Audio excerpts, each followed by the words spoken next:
রাঙামাটিতে সম্প্রীতি সভা অনুষ্ঠিত।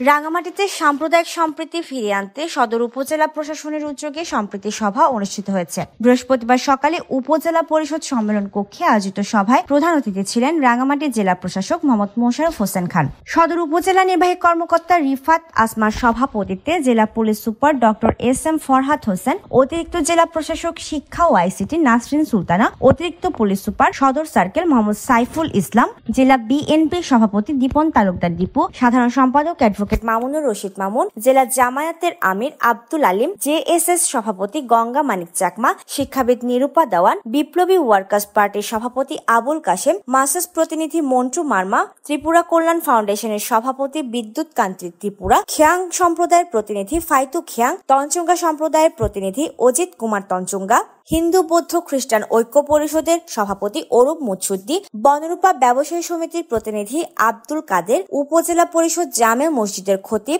আবুল কাশেম, কালী মন্দিরের পুরোহিত রণধীর চক্রবর্তী, ফাদার এমুল পাংখুয়া, মৈত্রী বিহারের সাধারণ সম্পাদক প্রীতিময় চাকমা সহ স্থানীয় গণ্যমান্য ব্যক্তিবর্গ উপস্থিত ছিলেন। সভায় পাহাড়ের সকল সম্প্রদায়ের সহাবস্থান নিশ্চিত করা সহ সকলের মধ্যে সম্প্রীতি গড়ে তুলতে ঐক্যবদ্ধভাবে কাজ করার আহ্বান জানানো হয়।